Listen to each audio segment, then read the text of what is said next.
नमस्कार साथियों, गौरव ज्ञान धारा में आप सभी का स्वागत है। बताइए ऑडियो विजुअल क्लियर है या नहीं? ये क्या आ गया स्क्रीन पे? हाँ, अब ठीक है। चलिए, तो बताइए आप सब कैसे हैं और पढ़ाई कैसी चल रही है। अपने इस सेशन को शुरू करते हैं जिसका नाम है गजब चालीसा। ठीक है, भूगोल वाली क्लास पढ़ी थी और बहुत सारा आप लोगों के दिमागी मंथन हुआ था और आज इतिहास के वो सवाल देखेंगे और नेक्स्ट सेशन एक कला संस्कृति का भी गजब चालीसा का लाऊंगा। लेकिन उससे पहले बता दूं कि कल नहीं और परसों एक सेशन लगाएंगे सेकंड ग्रेड वाले विद्यार्थियों के लिए। ठीक है, वरिष्ठ अध्यापक परीक्षा के जो विद्यार्थी हैं उनके लिए एक सेशन लगाएंगे ऑब्जेक्टिव का परसों। तो परसों जो है आपको दोपहर 12 बजे सेकंड ग्रेड की क्लास मिलेगी। लेकिन सेकंड ग्रेड की क्लास है तो बाकियों की भी काम आएगी, क्योंकि जो राजस्थान जीके के सवाल है वो बाकी के भी आएंगे। और सेकंड ग्रेड की क्लासें अब वीडियो एग्जाम वालों के भी काम आने वाली है, क्योंकि यदि उसमें इंडिया वर्ल्ड के सवाल आते हैं तो वीडियो एग्जाम वालों के लिए भी काम आएंगे। तो बढ़िया है। देखो, प्रैक्टिस तो आप लोगों को अपने लेवल पे ही करनी पड़ती है, क्योंकि वहां पे आप ज्यादा सवाल देख पाते हो। हम यहाँ 40 करवा सकते हैं, इतने समय में आप 200 सवाल हल कर पाते हो। लेकिन एक माहौल मिलता है, समझने का तरीका मिलता है कि हाँ सवाल को हल कैसे करना है, इसलिए ये सेशन भी जरूरी होते हैं। ठीक है, चलिए तो बढ़िया है, पढ़ते हैं। और पहला सवाल आप लोगों के लिए समय को व्यर्थ किए बिना, बाकी जो है आप लोगों के सारी शंकाओं के जवाब टेलीग्राम पे दे दिए जाते। बाकी यूं है कि टाबरा के मन में शंका कभी मिटे ही कौन। हर व्यक्ति के मन में कोई ना कोई सवाल चलता ही है कि हाँ लाइव में जुड़ के तो हम गोली दाग ही देंगे। ठीक है, हाँ कॉपी पेस्ट वाले बंद कर दो भाई, कॉपी पेस्ट बिल्कुल बंद। कॉपी पेस्ट दिखते ही क्या, हाँ आप लोगों को लगा ना कि हमने हमारा कमेंट कॉपी किया और हम बार बार पेस्ट कर रहे हैं, समझ लो आप कमेंट करने से वंचित होने वाले। ठीक है, इसलिए कॉपी पेस्ट बिल्कुल नहीं करें और सीधा का सीधा ध्यान का देना है क्लास पे। पहली जो आपके सवाल है वो आपकी स्क्रीन पर मैं ला रहा हूं। चलिए ये रहा, बताइए 1437 ईस्वी में मालवा के शासक महमूद खिलजी और राणा कुंभा के बीच कौन सा युद्ध हुआ है? चंपानेर का युद्ध, सारंगपुर का, भूताला का या गुजरात का युद्ध? बताइए, आप लोगों के सामने सवाल ये रहा। बताओ, देखें उत्तर फटाफट से। मैं एक बार आवाज चेक कर लेता हूं सही आ रही है या नहीं। आप उत्तर बताइए इसका जल्दी फटाफट। चलो भाई उत्तर बताओ जल्दी फटाफट से।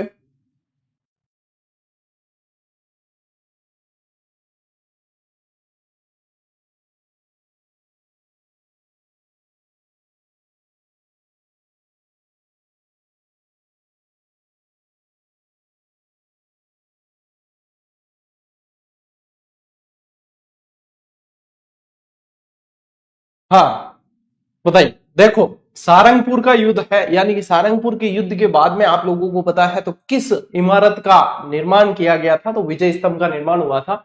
ये सारंगपुर का युद्ध है, इसका उत्तर क्या है? सारंगपुर का युद्ध 1437 के अंदर जो है आप लोगों के मालवा के शासक से कौन सा लड़ा है? सारंगपुर का। भूताला का युद्ध भी इतिहास में बहुत महत्वपूर्ण है, जो जैत्र सिंह और इल्तुतमिश के बीच लड़ा गया था। 1227 की बात है। ठीक है, नेक्स्ट देखो, सुमेलित कीजिए। यहाँ पे साके सुमेलित करने हैं, यानी कि 3 तो दे रखे हैं, चित्तौड़ के साके और 1 रणथंभौर के। दिमाग में इस चीज को स्पष्ट रखना कि हाँ चतुर्थ श्रेणी में कैसे सवाल आते हैं, ऐसे ही आते हैं। मतलब कई बच्चे ये सोचकर आते हैं, क्योंकि वो एक्चुअल में तैयारी कर रहे होते हैं फर्स्ट ग्रेड सेकंड ग्रेड जाइए और चतुर्थ श्रेणी साथ में देना चाहते हैं, ताकि एक स्टेबिलिटी मिल जाए और क्या हम सेट हो जाए। लेकिन उनके दिमाग में मतलब वही चीज रहती है, क्योंकि स्कूल व्याख्या तक भी पढ़ रहे होते हैं ये भी, तो प्रश्न कठिन आने चाहिए। कठिन नहीं आएंगे भैया, फोर्थ ग्रेड के अंदर फोर्थ ग्रेड के ही सवाल आएंगे।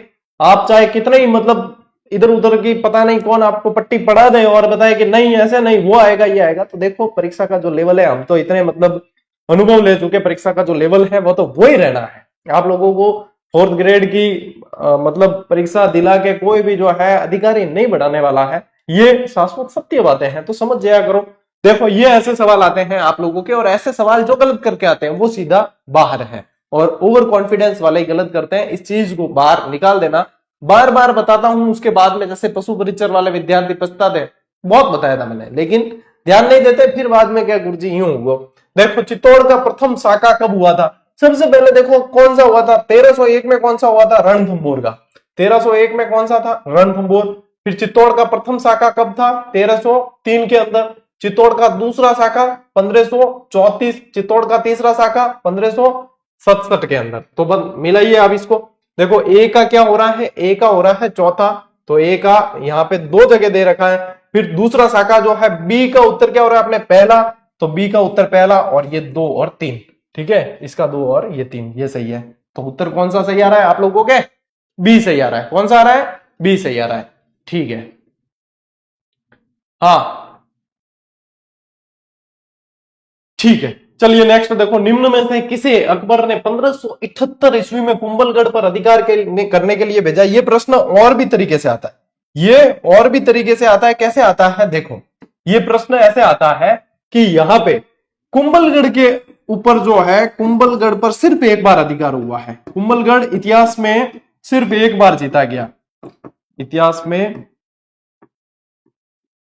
सिर्फ एक बार ही जीता गया, और इस पर लगातार, इसके लिए लगातार 3 बार आक्रमण किए गए थे। और वो 3 बार कैसे कब किए थे? ये 1578 लिखा हुआ ना, 1577 में किया है, 1578 में किया है, और 1579 के अंदर भी किया है, जिसमें से सिर्फ और सिर्फ 1578 में एक बार जीता गया है। और आक्रमण करने वाला था शाहबाज खां, जिसके जिसके सही हुआ है, बिल्कुल व्यवस्थित तैयारी चल रही है, न तो ज्यादा ओवर भाई, न तो ओवर स्पीडिंग करनी, एक्सीडेंट क्यों हो सके कि ओवर स्पीडिंग है तो भी हुई, और थे 6 लेन माते जा रही है और स्पीड धीरे हो तो भी हुई, यानी कि व्यवस्थित स्पीड मेंटेन कर चालनो पड़ी, जने सिलेक्शन हुई। तो 77, 78, 79 जो है इस समय आक्रमण हुए हैं, ये ध्यान रखना है। विशाल राजपूत में कई कियो बेटा बार के कॉपी पेस्ट नहीं करना है क्या? हमारा कमेंट सर को दिख जाए इसलिए हम कॉपी पेस्ट करें, लेकिन ध्यान रखना कि हमारी टीम के मेंबर भी गिद्ध की तरह नजर गड़ा कर बैठे, और कॉपी पेस्ट दिख गया तो 90 दिन की रणनीति आपके यही हाथों हाथ साइन हो जाएगी और बिल फट जाएगा। दिग्वेश राठियों भी घना सिग्नेचर करने वाला बैठा है टीम में, हाथों हाथ तेरे नाम रो बिल फाड़ दी, ब्लॉक कर दी, बिंगे बाद में 90 दिन की रणनीति। अरे जो भी मिलना है अपने आप मिलेगा। ये 3 सवाल दे दिए, ये 3 सवाल पे ध्यान देना। गुरुजी 90 दिन की रणनीति बताओ। रणनीति यहां है कि किताब ले, बस्ते में गाल, घर भेज, मौज कर, राज कर, आई रणनीति उगो सिलेक्शन। मैं आज भी लिख कर दे सकता हूं, जितने कॉपी पेस्ट वाले हैं उनका सिलेक्शन नहीं होगा। उगो 90 दिन की रणनीति सिलेक्शन सबसे पहला ही नियम है 90 दिन की रणनीति में, कि मैं आज के बाद किसी भी चैनल पर कॉपी पेस्ट नहीं करूंगा, किसी भी सर को जो है भड़काने का काम नहीं करूंगा। कॉपी पेस्ट में माशा भड़क दिया करे, फिर बाद में मेरा सिलेक्शन हो गया कैंसिल। कहीं अपनी कॉपी पर लिख देना कि मेरे अंदर कॉपी पेस्ट की बहुत बुरी आदत थी और सर ने कह दिया मेरा सिलेक्शन नहीं होगा, और नहीं होगा। बस यदि कॉपी पेस्ट करने की आदत नहीं छुट्टी, मजा ले तो सिलेक्शन हो जाए, नहीं होगा किसी कंडीशन में। हाँ, कब हो सकता है? जब आपका ध्यान केंद्रित होगा। केंद्रित होगा तो कॉपी पेस्ट के जैसी चीजें दिमाग में आती नहीं। भले 90 दिन की बनाओ रणनीति, भले 9 दिन की बनाओ, भले 1 साल की बनाओ, जब तक आप लोगों की आदतें नहीं सुधरेगी, सिलेक्शन का नामो निशान नहीं है। कंपटीशन बहुत तगड़ा है, यहां नहीं है कि सोचा और सिलेक्शन हो गया। आगे बात समझ मिल गई रणनीति? ले पढ़ो। राजस्थान में 1857 में पहला विद्रोह कब और कहां हुआ है? अब ये सवाल जो है बहुत व्यवस्थित तरीके से आप सोचो तो भी जो है कर सकते हो, क्योंकि महीनों का क्रम ही तो ध्यान रखना है, और उसके बाद में आप लोगों को सीधा उत्तर मिल जाएगा। अब देखो, अपने यहाँ पे 1857 की क्रांति में आप लोगों को एकदम बहुत सिंपल साधारण सवाल पूछा जाता है, वो है कि छावनियां कितनी थी? क्या कि छावनियां कितनी थी? बिल्कुल साधारण है, सबको पता होना चाहिए। 6 है, ए नन्नी ब्याह देखन चली, यहां ध्यान रखना। और सबसे पहले आक्रमण यदि याद करना है कि सबसे पहले विद्रोह कहां होगा, तो देखो जहां पे शस्त्रागार होगा वहां विद्रोह पहले होगा। अजमेर था शस्त्रागार, और उसके पास में छावनी कौन सी थी? नसीराबाद की। तो 28 मई 1857 नसीराबाद में हो जाता है विद्रोह। नसीराबाद की जो छावनी है वहां से 1857 की क्रांति का पहला विद्रोह हो जाता है। ठीक है, इतो की सवाल है। हाँ, ए नन्नी ब्याह देखने चली, ट्रिक याद है ना? तो बस इतो ध्यान रखना है अपन। चलिए, राजस्थान के कोटा राज्य में 1857 का विद्रोह का नेतृत्व करने वाले कौन थे? और मोस्ट इंपॉर्टेंट सवाल देखो, एक सवाल कोटा से रिलेटेड मैंने 1857 की क्रांति में बताया भी था, और फिर से बता दूं कि यह पूछा जाता है कि राजस्थान का कौन सा स्थल है जो छावनी नहीं होते हुए भी 1857 की क्रांति का केंद्र रहा था? तो एक तो आहुआ और एक कोटा। और कोटा में बिल्कुल व्यवस्थित तरीके से क्रांति मतलब हुई थी। यहां पे तो ये बहुत इंपॉर्टेंट है, मेजर बर्टन जो है यहाँ पे इसकी हत्या की गई थी, और राम सिंह जी को तो नजरबंद कर दिया था 6 महीने तक खुद के ही महल के अंदर। ठीक है, इसलिए बहुत ज्यादा महत्वपूर्ण है। यहाँ पे थे अपने सिर्फ ये कंफ्यूज करने वाला सवाल है, क्योंकि जो अति आतुर बच्चे होंगे जिनके अंदर धैर्य की कमी है वो ऑप्शन ध्यान से नहीं पढ़ते। ऑप्शन ध्यान से पढ़ने के लिए ऐसी क्लासें आती है, सीधा देखते हैं लाला हरदयाल मावत का वही है, ऐड में कोई पढ़ियो, ऐड और पढ़ियो में और ये उत्तर होने में बहुत फर्क है। यहाँ पे ये उत्तर नहीं है, ठीक है, ये है लाला जयदयाल और मेहराब खां, और इसीलिए ये प्रश्न आता है सामने और आप लोग गलत करके आते हैं, और ऐसे प्रश्न गलत करने पर अपन बाहर होते हैं। यही चीजें सीखनी है आप लोगों को। राजस्थानी लोकगीतों में किस युद्ध को गोरों और कालों यानी काले गोरे का युद्ध के नाम से जाना गया है? और बहुत इंपॉर्टेंट है, देखो अपने यहाँ पे पाली के अंदर यदि देखें तो पाली के अंदर आता है आउवा। क्या आता है? आउवा। और आउवा के जो ठाकुर कुशाल सिंह जी थे उनसे रिलेटेड दो युद्ध हुए हैं। एक तो युद्ध का नाम क्या था? बिथोड़ा का युद्ध, ठीक है, और एक युद्ध का क्या नाम था? चेलावास का युद्ध। एक युद्ध का क्या नाम था? चेलावास का। और ये जो चेलावास का युद्ध है, अब देखो इसमें से एक हुआ है 8 सितंबर 1857, 8 सितंबर 1857, और एक हुआ है 10 दिन बाद 18 सितंबर 1857, 1857, ठीक है। और इसमें से ये जो चेलावास का युद्ध है यही जो है काला गोरा का युद्ध कहलाता है। काला गोरा का युद्ध, गोरा में मात्रा एक ही कर देना, ठीक है। काला गोरा, काला कौन? अपा, गोरा कौन? अंग्रेज। हम काले हैं तो क्या हुआ, दिल वाले हैं। और यहाँ पे तो मतलब ठोका था इनको।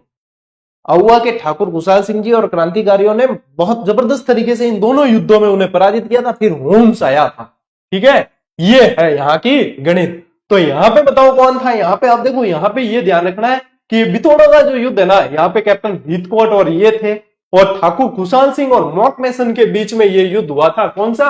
ये अपने काले गोरे का युद्ध। कौन सा हुआ था? काले गोरे का। अभी भी जो है कई जने सी उत्तर दे रहे हैं। सी वाला जो है ना, ये 8 सितंबर 1857 को हुआ था, ये काले गोरे का युद्ध नहीं था। काले गोरे का युद्ध ये है, इसीलिए आप लोग गलत करते हो, ठीक है। सर 4th ग्रेड की कट ऑफ कितनी जा सकती है? बेटा मेरे को एडा लिंक नहीं है कि मैं बता दूं कि पेपर के केड़ो बनियो है, लेवल केड़ो है, बिंग हिसाब। और 4th ग्रेड का एग्जाम कभी पहले हुआ भी नहीं, तो पुरानी देख के ये देखो 4th ग्रेड एस्पिरेंट लिखा है, ये कॉपी पेस्ट कर रहे हैं भाई साहब, और एस्पिरेंट ही बनकर रह जाएंगे। मुझे दुख है इस बात का कि आप लोगों को इतना मतलब उपदेश देने के बाद मेरे अंदर कभी कभी फीलिंग आती है कि मैं साधु बन गया, उपदेश इतने देने लग गया, लेकिन आप लोगों के अभी तक जो है इसका असर ही नहीं हुआ। क्या कॉपी पेस्ट कौन करा रहे? डबजिया रे डबजिया एटो के मतलब खाओ थे जी को, मतलब के पेट्रोल पियो के मतलब लगातार चाल को ही करे कॉपी पेस्ट के, रुके कौन मशीन है? पेट्रोल भी कराते हो क्या? ले अगला प्रश्न, असुमेलित युग्म बताना है, मेवाड़ का नेतृत्व किया। देखो यहाँ पे जो है आप लोगों के सामने क्या है, उनसे रिलेटेड ये सवाल है, यानी असुमेलित युग्म छांटना है। मेवाड़ का नेतृत्व मेजर सावर्स, यानी कि मेवाड़ में जो अंग्रेजी सेना थी उनका नेतृत्व, ठीक है। कोटा का नेतृत्व मेजर बर्टन, अमरचंद भाटिया का संबंध जोधपुर, और टोंक के नवाब वजीरुद्दौला को बंदी बनाकर हमीरगढ़ किले में रखा गया। इन चारों में से जो सुमेलित युग्म नहीं है वो छांटना है।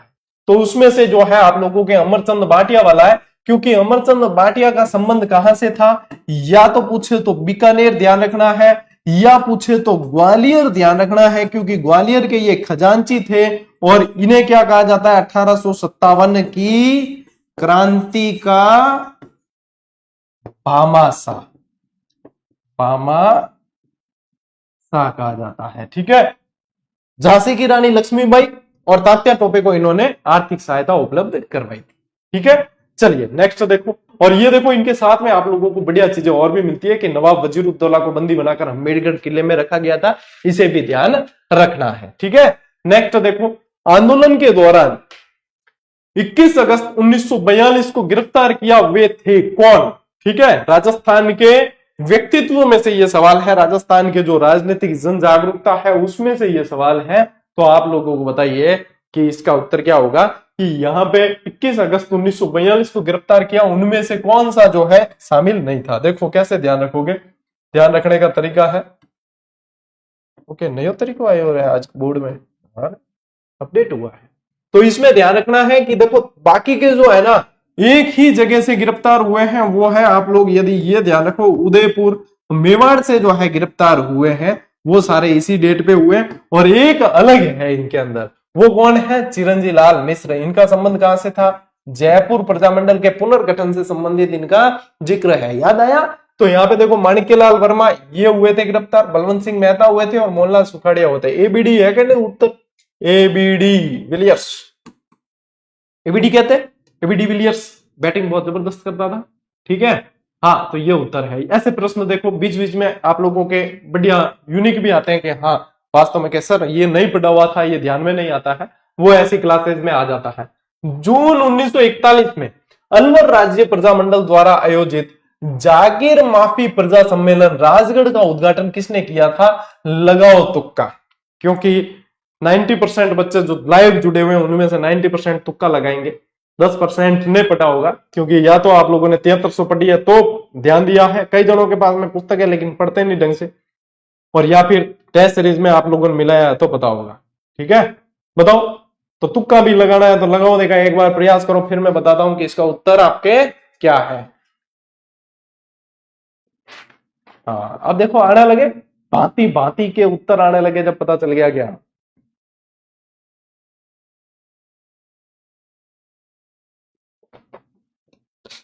हो गया बेड़ा पार। ध्यान रखना, इसमें व्यवस्थित कंटिन्यू पढ़ोगे तो ही आप लोगों के विद्या आएगी। इनका उत्तर है विद्यालंकार। ठीक है, क्या है? श्री सत्यदेव विद्यालंकार उत्तर है, लिख लेना यदि नहीं पढ़ा है तो। ठीक है, हाँ, ऐसे प्रश्न भी ध्यान में रखने हैं। चुन्नीलाल व अमृतलाल पायक का संबंध, चुन्नीलाल प्रभाकर थे और अमृतलाल पायक का संबंध किस प्रजामंडल से था? और प्रजामंडल में ज्यादातर जो है आप लोगों को क्या पूछा जाता है? व्यक्ति पूछे जाते हैं कि कहां से संबंधित थे। तो बताओ, चुन्नीलाल जी और अमृतलाल जी कहां से संबंधित थे? प्रतापगढ़ से संबंधित थे। कहां से संबंधित थे? प्रतापगढ़ से। बीकानेर से कौन थे? मगाराम वेद, चंदनमल बहेड़। ठीक है, ये सारे थे बीकानेर से। यदि आप देखो सिरोही के सबसे महत्वपूर्ण अपने कौन जाने जाते हैं? गोकुल भाई भट्ट, राजस्थान का गांधी जी ने कहा जाता है। नेक्स्ट देखो, माणिक्यलाल वर्मा के प्रयासों से अखिल भारतीय देशी लोक राज्य परिषद का 7वां अधिवेशन, मुख्य कहां पे ध्यान केंद्रित करना है? 7वां अधिवेशन मोस्ट इंपोर्टेंट है। 1945-46 पंडित जवाहरलाल नेहरू की अध्यक्षता में कहां आयोजित हुआ? अजमेर, जयपुर, जोधपुर, उदयपुर। ढंग से थोड़ा सा भी पढ़े हो ना तो इसका उत्तर दे दोगे, शाबाश, बिल्कुल सही है। उदयपुर के अंदर आयोजित हुआ है। पंडित जवाहरलाल नेहरू का संबंध रहा था और प्रजामंडल से संबंधित रहा है। बहुत ही अच्छा और बार बार बनने वाला सवाल है। देखो नेक्स्ट, देशी राज्य लोक परिषद का प्रथम प्रांतीय अधिवेशन का हुआ? आया एक, ये सरल के अंदर आता है। ये कैसा है? सरल प्रश्न है। ये फिर वापस जो है कम देखा हुआ प्रश्न है, तो उत्तर मुश्किल से निकल आता है। बताओ, देशी राज्य लोक परिषद का प्रथम प्रांतीय अधिवेशन कहां हुआ था? ये बताना है अब आपको।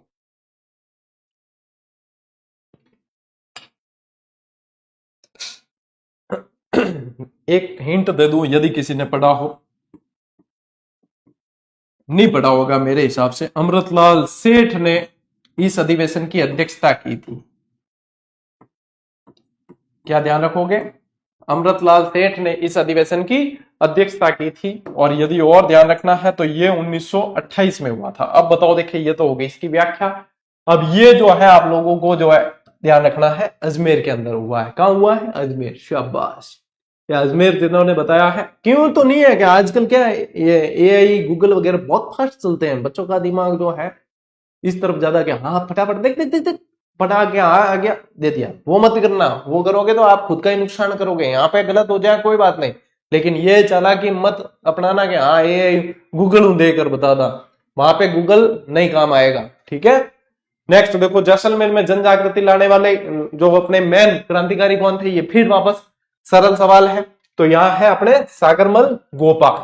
आजादी के, बताओ देखें आगे वाला, ये खाली जगह भरो तो पता चल जाएगा। जैसलमेर का दोनों क्या है? बताओ, खाली जगह भरो फटाफट। ये दोनों इनकी पुस्तकें हैं, ये इंपॉर्टेंट पूछते हैं। ये दोनों इनकी पुस्तकें हैं, आजादी के दीवाने, शाबाश, और जैसलमेर का गुंडा राज। जैसलमेर का गुंडा राज आया, ऐसे मजा आता है पढ़ने का। हाँ गुरु जी, आजादी के दीवाने, जैसलमेर का। जब अपन चौथी पांचवी पढ़ते थे तो खाली जगह भरने वाले सवालों में सबसे ज्यादा मजा आता था। क्यों? क्योंकि उत्तर लगभग लगभग पता चल जाता था, पंक्ति पढ़ते थे। तो ये है रघुनाथ सिंह का मुकदमा भी एक इनकी पुस्तक थी, वो भी ध्यान रखना। और यहाँ पे ध्यान रखना गुमान सिंह और जवाहर सिंह, शासक और जेलर जो पूछे जाते हैं वो भी इंपॉर्टेंट है। और क्या कह रहा था, भूल गया। यहां दिमाग को देखो, किस किस के साथ होता है कि जिस काम से मोबाइल हाथ में लिया है वो काम हुआ ही नहीं, और मोबाइल अपन वापस साइड में रख देते हैं। फिर जब साइड में रखते ही याद आता है वापस, क्योंकि बैक टू वर्क जिस काम के लिए जाते हैं, फिर याद आता है अरे यार जिस काम के लिए मोबाइल लिया था वो काम तो हुआ ही नहीं, फिर वापस मोबाइल लेकर वो काम करना पड़ता है। तो मोबाइल आज की तारीख में आप लोगों के लिए एक सुविधा भी है और एक दुविधा भी है, और मेरे साथ बहुत ज्यादा होता है, और इसीलिए मुझे पता है कि आप लोगों के साथ भी होता होगा। और जिनके साथ होता है उनका जो भी टारगेट है, लक्ष्य, उसमें डिले होता है, समय सही से मैनेज नहीं हो पाता। इसलिए इस दूरभाष यंत्र का जो है उपयोग बहुत सावधानी से, ध्यान से करने की जरूरत है। ये बहुत सारा समय हमारा खा जाता है, और ये सिर्फ हम तब कर पाएंगे जब हम स्व अनुशासित है। इसके लिए बहुत मेहनत करनी पड़ेगी बेटा। ये मोबाइल वाला यंत्र है ना, ये बहुत तकलीफें भी दे रहा है सुविधा के साथ साथ, तो थोड़ा इस पे वर्क करना पड़ेगा। मुझे याद आया मैं क्या कहने वाला था आप लोगों को, कि ये जो आजादी के दीवाने और इनसे संबंधित सागरमल गोपा से रिलेटेड आप लोगों को जीजीडी फैक्ट दे रखा है पूरा का पूरा, ठीक है। और ज्यादातर के साथ में ये समस्या होती है, जिस काम के लिए मोबाइल हाथ में लेते हैं वो काम हुआ ही नहीं, दूसरा काम कर करा के मौज करो, राज करो। अगले प्रश्न पे वार करो। देखो, भारत सरकार ने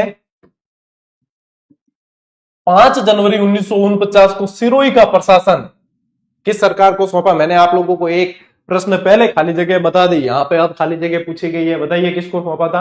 बंबई को सौंपा था। किसे सौंपा था? बंबई को सौंपा था। वेरी गुड बच्चे, बड़े अच्छे और एक्टिव रहने वाले बच्चे। देखो इस तरीके से कमेंट करोगे तो मजा भी आएगा, फटाफट से उत्तर। और सेशन आप लोगों के लिए फिर जैसे अब 2 दिन में एक बार ऑब्जेक्टिव आ रहा है, फिर कंटिन्यू कर दिया जाएगा आप लोगों के।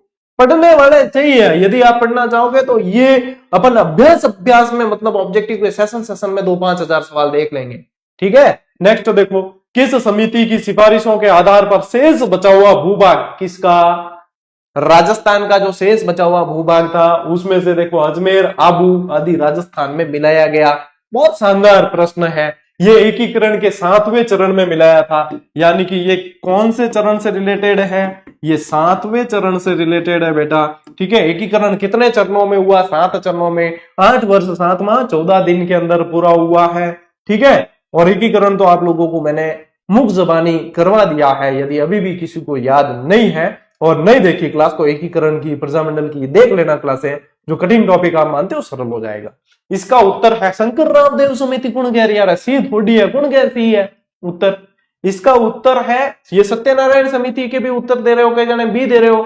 कौन है रे भैया? ये है फजल अली समिति। राज्य पुनर्गठन आयोग नाम सुना है? राज्य पुनर्गठन आयोग। अब देखो, जब ये व्यवस्थित डिटेल बता दी जाती है तब उसके बाद भी कुछ एक दो बच्चे कमेंट, गुरुजी मुझे उस पर डाउट लग रहा है, तुझे डाउट लग रहा है तो हम क्या कर सकते हैं? तुझे डाउट लग रहा है या नहीं, ढंग से पढ़ना नहीं, व्यवस्थित पढ़े होते तो डाउट जैसी समस्या रहती नहीं। तो ये फजल आयोग समिति कह दो चाहे, ठीक है, फजल अली समिति कह दो चाहे, या राज्य पुनर्गठन आयोग कह दो, यही है 7वें चरण में इनकी सिफारिश पर ये। और एकीकरण पढ़ लेना, पूरी डिटेल बताई है कि क्या क्या हुआ, पूरी स्टोरी बताई थी कि क्या क्या हुआ, कैसे हुआ, इस समिति की जरूरत क्यों पड़ी, ये सारी चीजें। और मतलब सिरोही और आबू देलवाड़ा पे तो मैंने पूरी आप लोगों को स्टोरी बता रखी है, ठीक है। हाँ, तो यहां ध्यान रखना है, फजल अली समिति उत्तर है। राज्य पुनर्गठन आयोग, लीजिए आ गया अगला सवाल। राज्य पुनर्गठन आयोग ने सिफारिश की किस चीज की? आबू को राजस्थान में विलय करने की, देलवाड़ा तहसील को राजस्थान में मिलाने की, अजमेर मेरवाड़ा के राजस्थान में विलय की। तो ये उत्तर है इसका उपयुक्त सभी, क्योंकि अंतिम चरण के अंदर ही ये जो बचा हुआ सिरोही का बचा हुआ भाग था वो, और अजमेर मेरवाड़ा वगैरह ये सारे मिलाए गए थे 7वें चरण में। ये फजल अली समिति कह दो चाहे राज्य पुनर्गठन आयोग, एक ही बात है, ठीक है। नेक्स्ट देखो, भूप सिंह का संबंध किस किसान आंदोलन से है? ये सवाल और भी तरीके से बन सकता था। वो ये बन सकता था कि विजय सिंह पथिक का घर पे नाम क्या था? घर पे नहीं कह सकते, अन्य नाम कह सकते हो अपने जो होते हैं ना घरों में, बिट्टू, पिंटू, डुग्गू, बुग्गू, जो भी जो है नाम है ये होते हैं कईयों के घर पे, सभी के निक नेम होते ही हैं। तो यहाँ पे इनका देखो निक नेम भी खतरनाक था। मतलब नाम तो इनका भूप सिंह ही था, बाद में बदल के इन्होंने विजय सिंह पथिक रखा था। तो फिर बताइए कि इनका संबंध किससे है? बिजोलिया किसान आंदोलन से है। ठीक है, इनकी एक पुस्तक है, वो ध्यान रखना। कौन सी है? व्हाट्स आर इंडियन, सही है, इंडियन स्टेट्स।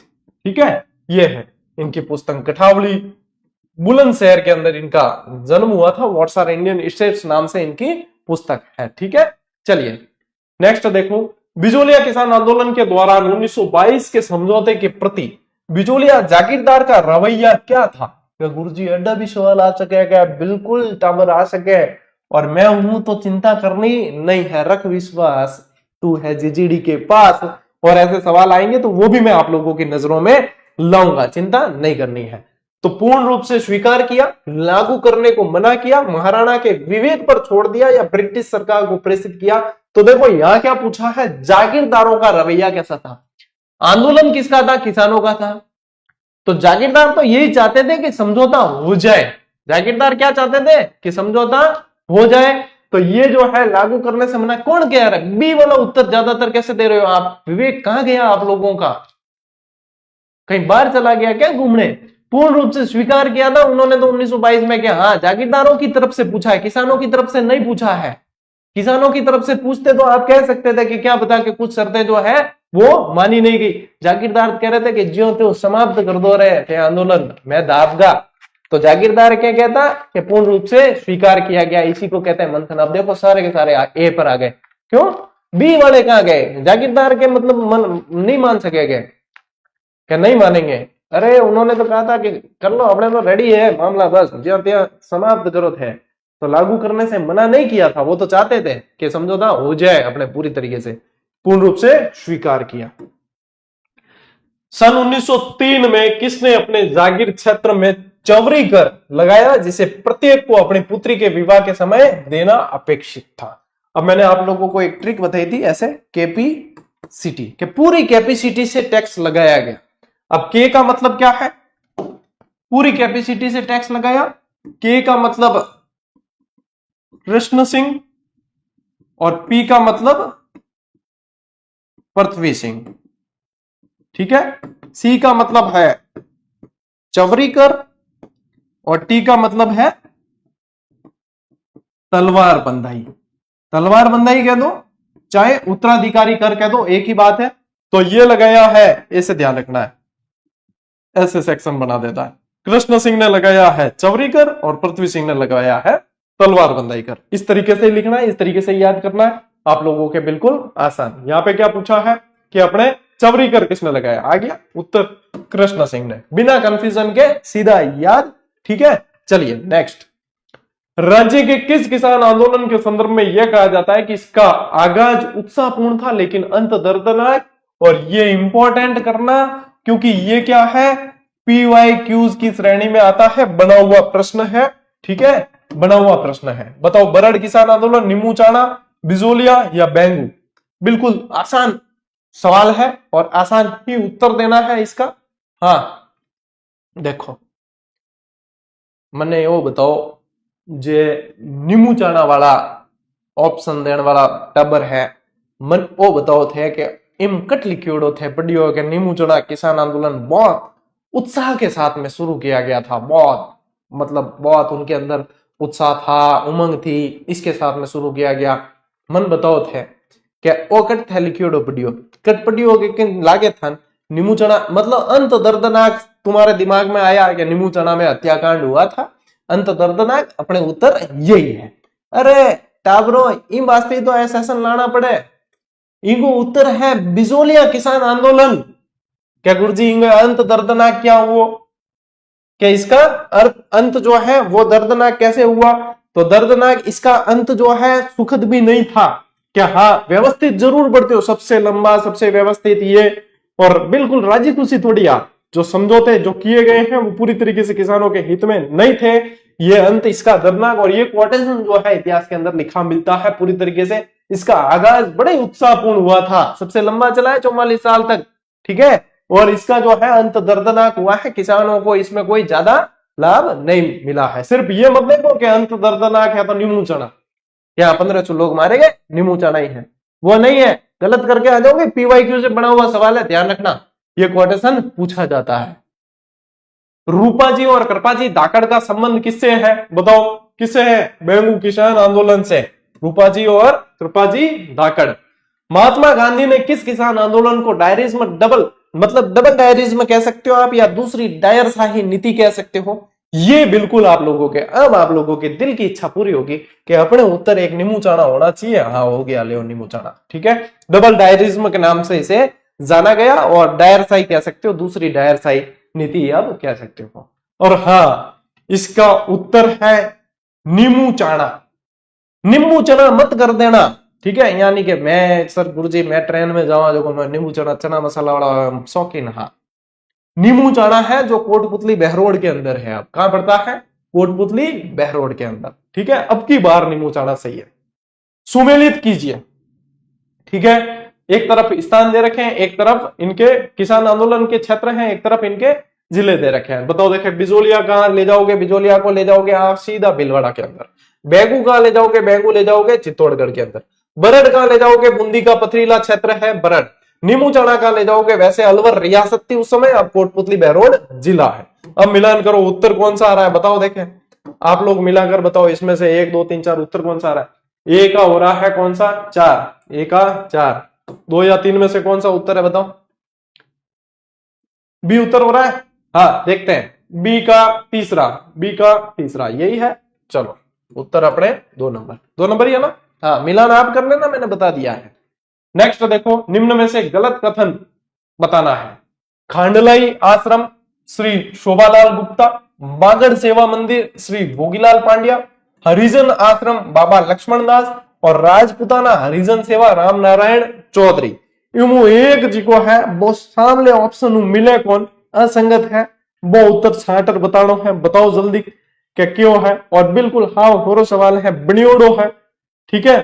इनमें जो असंगत छाटनो है वो बनियोड़ो है, तो वो बताओ देखा थे कितो जानो थे और केड़ा पढ़ रही आप। हाँ शाबाश, बी वालों को 21 तोपों की सलामी दी जाए, और कोटा के राम सिंह जी को जहां बंदी बनाया गया था उसी महल में इनको भी डाला जाए।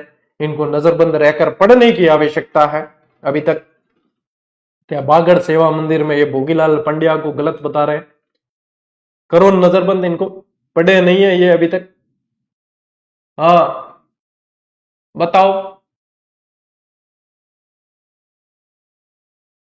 को नहीं आओ गुरु जी के टाबरो केडी बाता करो और थे।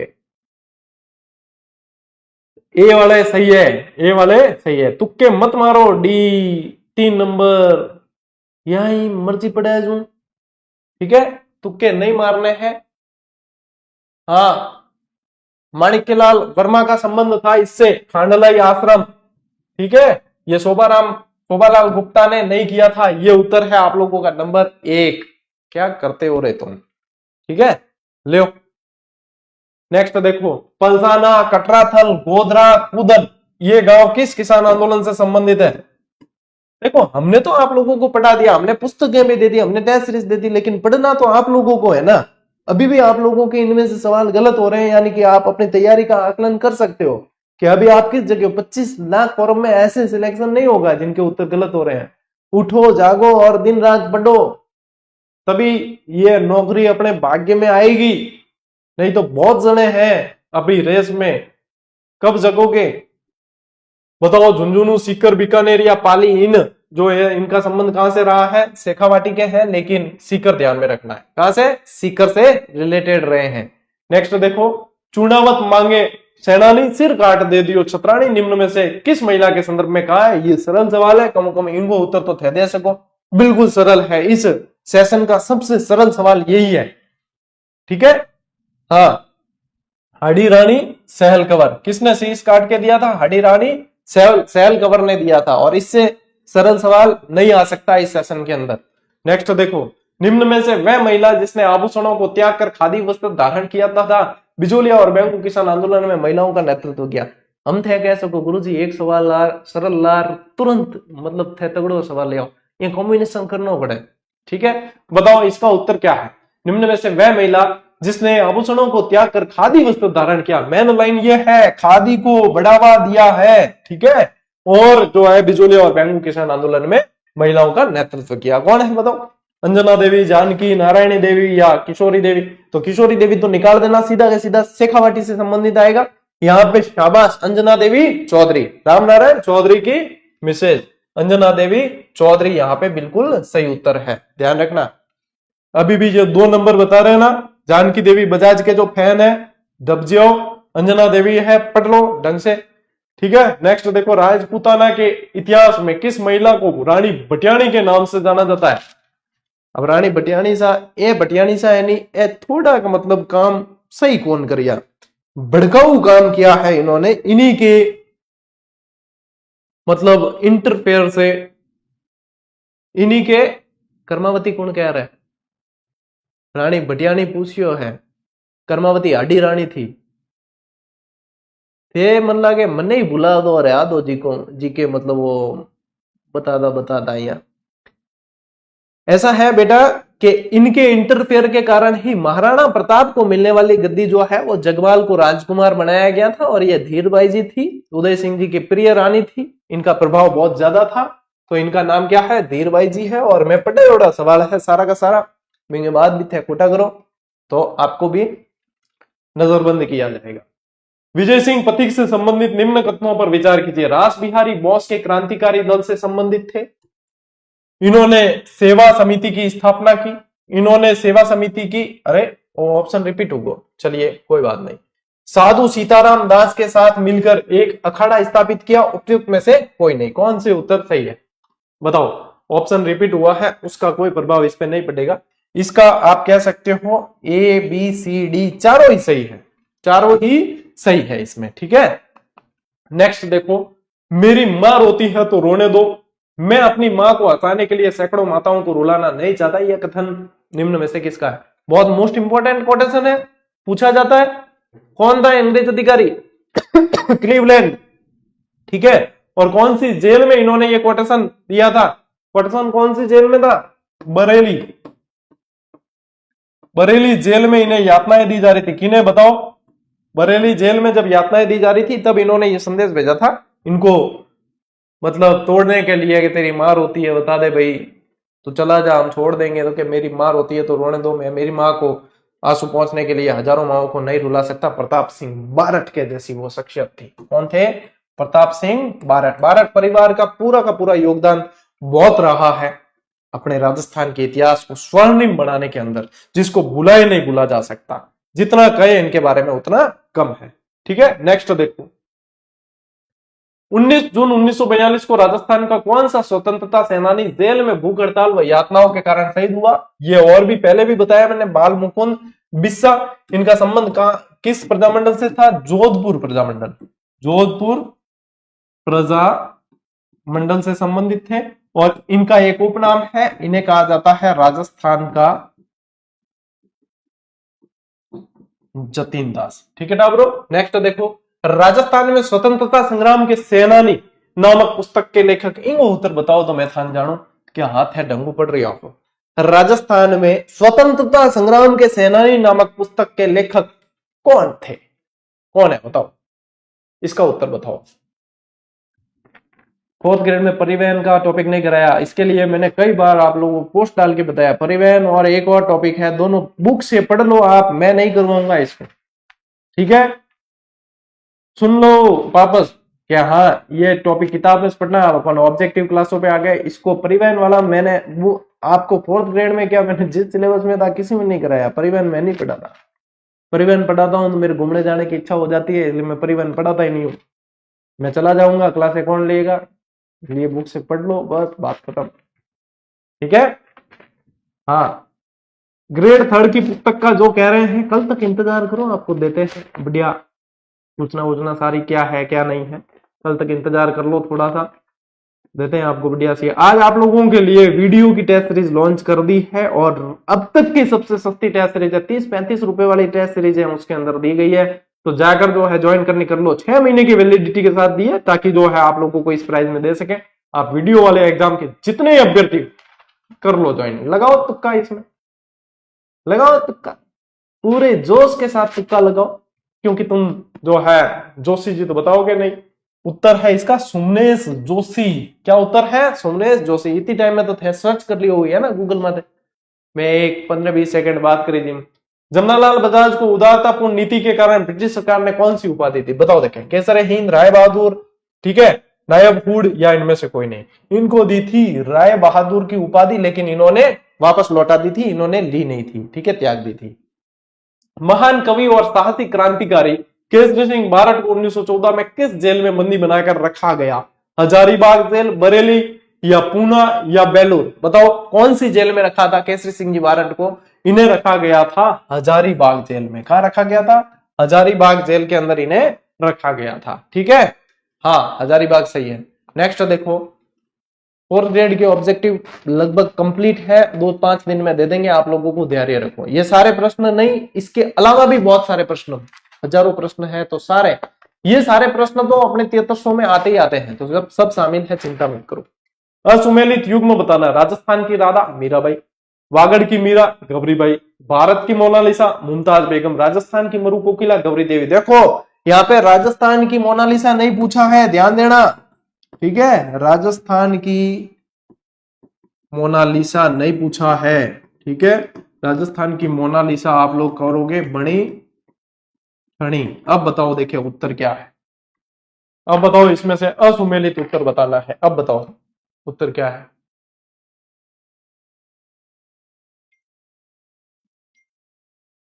देखो पहले है ना, आप लोगों में से ज्यादा के उत्तर क्या आ रहे थे? ये आ रहा था, सी आ रहा था कि भारत की मोनालिसा मुमताज बेगम। जैसे ही मैंने कहा कि ये राजस्थान के अंदर चित्रकला है, राजस्थान की पढ़ते, सीधे आ गई किस पे? मरु कोकिला गौरी देवी। यहाँ पे आ गए सीधे कि ये असुमेलित है। अरे इतने कितने जल्दी पलटते हो रे तुम, क्यों क्या बदल जाते हो मौसम की तरह? भारत की मोनालिसा भी बनी ठनी है, मुमताज बेगम को नकटपटियों के जीवन में कहीं पढ़ा क्या कि भारत की मोनालिसा मुमताज बेगम? कैसे पढ़ते हो रे तुम? मतलब कोई थोड़ा सा गया तुम तो एग्जामिनर, वहां पे एग्जाम देने जाओगे, कोई एग्जामिनर भी उंगली रख दिया गलत ऑप्शन पे, तो तुम तो आते हुए भी उसको गलत को करके आ जाओगे। सीखो, कुछ सीखो। ये ऑप्शन सिर्फ मैं प्रश्न बताने के लिए नहीं आया हूं, आप लोगों को स्किल्स सिखाने के लिए भी ये सेशन आते हैं। ठाकुर गयो तो काम गयो भाई, यूं उत्तर पलट दिया तो बस होगी काम। ले इसका उत्तर यही है। भारत की मोनालिसा भी क्या है? यही है, बनी ठनी है, ठीक है, मुमताज बेगम नहीं है, गलत है। तुम्हारी याद में भी ताजमहल बनवाना पड़ेगा ऐसे तो फिर। बताओ, सुमेलित करना है। राजस्थान का कबीर दादू दयाल, राजस्थान का नरसिंह भक्त कवि दुर्लभ, राजस्थान का अबुल फजल, अब्दुल नहीं अबुल कर देना, अबुल फजल मोड़ोपनयन सिंह, राजस्थान का जाहरवी गोगादी। ये में चारों ऑप्शन सामने वाले ये सही है। 1 2 3 4 उत्तर सही है, इसमें ज्यादा दिमाग लगाने की आवश्यकता नहीं है। 1 2 3 4 सही है। नेक्स्ट देखो, राजस्थान का वह अंतिम शासक जिसके नेतृत्व में भारत में विदेशी आक्रांताओं को बाहर खदेड़ने हेतु सभी राजपूत शासक एवं सरदार सम्मिलित रूप से युद्ध में इकट्ठे हुए, और इस परंपरा को कहा गया क्या? पाती पैरवण। अब तो बता दो उत्तर। पाती पैरवण कहोगे हो, ठीक है। वो कौन था? राणा सांगा। राणा सांगा के जो है छत्र के नीचे सारे के सारे शासक इकट्ठे हुए थे बाबर से लड़ने के लिए। खानवा के युद्ध के समय की बात है, और इसको पाती पैरवण के नाम से जाना जाता है। चित्तौड़ में समिधेश्वर मंदिर का निर्माण किसने करवाया? ये समिधेश्वर मंदिर को मोस्ट इंपोर्टेंट करना, ये सबसे ज्यादा पूछा जाता है, एग्जामिनर का फेवरेट प्रश्न है, ठीक है। परमार राजा मुंज, प्रतिहार राजा सिद्धराज, परमार राजा भोज, या राणा राह? इसमें से उत्तर क्या है? इसमें से उत्तर क्या है बताओ। देखें, समिधेश्वर मंदिर को किसने बनवाया था? राजा भोज ने। कहां राजा भोज, कहां गंगू तेली? वो यही राजा के बारे में कहा गया था। परमार राजा मुंज नहीं, परमार राजा भोज। 3 नंबर सही है, परमार राजा भोज। और इसका फिर पुनर्निर्माण करवाया था, ये तो है ही आप लोगों के। फिर ये समिधेश्वर जो मंदिर है ना, इसी मंदिर का नाम क्या है पता है? त्रिभुवन नारायण मंदिर भी इसी का नाम है। त्रिभुवन नारायण मंदिर भी इसी का नाम है। और मेवाड़ का एक राणा मोकल हुआ है, राणा मोकल ने पुनर्निर्माण करवाया,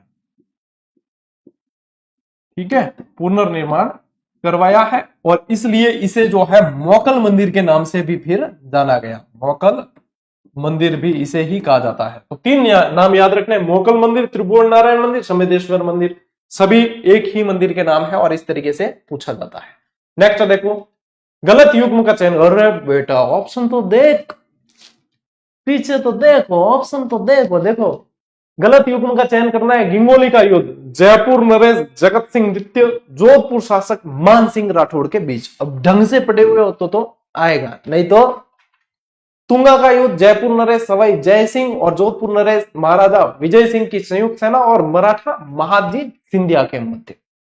बिथोड़ा का युद्ध, अहुआ के ठाकुर कुशाल सिंह और कैप्टन हीथकोट के नेतृत्व में अंग्रेजों और जोधपुर की संयुक्त सेना के बीच। अहुआ का युद्ध, अहुआ के ठाकुर कुशाल सिंह और अंग्रेजों की संयुक्त सेना के बीच।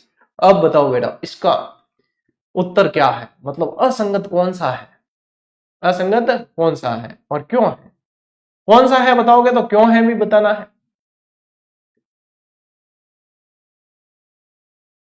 हाँ बिल्कुल, आप लोग जो ये डी जो उत्तर दे रहे हैं ना, इनको पकड़ के डालो, नजरबंद करो इनको पकड़ के। डी कैसे उत्तर दे रहे हो? अहुआ का युद्ध क्या ठाकुर कुशाल सिंह और अंग्रेजों और जोधपुर की संयुक्त सेना के मध्य नहीं हुआ क्या? कैसे करते हो तुम? यहाँ पे उत्तर है तुंगा का युद्ध। तुंगा में शासक कौन था? याद करो, जयपुर का शासक तुंगा के समय कौन था? प्रताप सिंह था। कौन था? प्रताप सिंह था। आया याद कि अभी भी नहीं आया? याद के नहीं आया? तुंगा के युद्ध में शासक कौन था? प्रताप सिंह था। यहां क्या लिखा है? सवाई जय सिंह। क्या है सवाई जय सिंह क्यों तुंगा को युद्ध लड़ियो? बताओ मन की तुंगा तुंगा क्यों नहीं देखियो? सवाई जय सिंह प्रताप सिंह के समय में तुंगा का युद्ध हुआ है। 1787 की बात है। कब हुआ है? 1787। यही है ऑप्शन। और देखो आप लोग कैसे गलत करके आओगे, ऑप्शन देख के डर मत जाना, ऑप्शन ऐसे ही आएंगे भारी भरकम। और इसी के साथ में अपनी ये शानदार जो है सेशन गजब चालीसा जिसका अपन ने नाम दिया है ये पूरा हुआ। कितने सवाल आप लोगों के इसके अंदर सही हुए हैं बाद में कमेंट करके बता देना, और कैसा सेशन है ये। अब नेक्स्ट आप लोगों के लिए 4th ग्रेड वालों के लिए गजब चालीसा एक आएगा नेक्स्ट सेशन, वो कला संस्कृति से रिलेटेड। भूगोल वाला पढ़ा, ये पढ़ा, फिर वापस उसको रिपीट करेंगे, भूगोल आएगा, फिर ऐसे आएगा। और भी आप लोगों के प्रश्नों की संख्या वगैरह बढ़ाएंगे। इन 40 प्रश्नों में से जिसके आप लोगों के मतलब 30 से 35 के बीच सही हो रहे हैं, वो सेफ जोन में है, उनकी तैयारी बहुत अच्छी चल रही है, लेकिन और अच्छी करनी है। जिनके 30 से अंदर गए हैं, बेटा जाग जाओ, होश में हो, तुम एग्जाम की तैयारी कर रहे हो, तुम सरकारी नौकरी लेने के लिए बने हो। अब नहीं जागोगे तो कब जागोगे? नहीं तो दूसरे लोग आप लोगों से आगे भाग जाएंगे, फिर नहीं पकड़ में आएंगे। और जिनके 20 से नीचे है उनके लिए मैं निशब्द हूं, मैं उनके लिए कुछ भी नहीं कह सकता हूं कि 20 गलत हो रहे हैं इसमें, उनके लिए निशब्द हूं, उनके लिए मेरे पास में कोई शब्द नहीं है। ठीक है, तो चलिए, तो तैयारी को अच्छी करें, बढ़े आगे। और वीडियो की टेस्ट सीरीज आप लोगों के लिए आज ही ज्वाइन कर लेना, दे दी है। और इससे सस्ती टेस्ट सीरीज, इससे बेहतर जो है टेस्ट सीरीज आप लोगों को नहीं मिलेगी। 25, 30, 35 रुपए में आज की तारीख में आप लोगों को कोई नहीं देने वाला। ठीक है, 25 रुपए में तो आजकल एक पफ, बर्गर, पिज्जा वगैरह, पिज्जा बर्गर तो छोड़ो, दूर की बात होगी, पफ और दाबेली और ये नहीं आते, छोटे मोटे नाश्ते वाली चीजें, कचौरियां आ जाती है 20-25 रुपए की। और आप लोगों को उसमें हमने जो है इसमें 5000 तो मैंने यहाँ लिखा है, लेकिन आप लोग देखोगे तो कम से कम जो है 6000 से अधिक प्रश्न मिलने वाले हैं। और इसकी वैधता ध्यान में रखना 31/12/2025 है। बाद में क्या होता है, जो जितना लेट ज्वाइन करेगा उसको उतनी कम समय के लिए मिलेगी वैलिडिटी। लास्ट डेट वैलिडिटी की यही है, इसके बाद में टेस्ट सीरीज हट जाएगी। आपका एग्जाम तो 31 अगस्त को ही है इसका, लेकिन हमने दे दिया।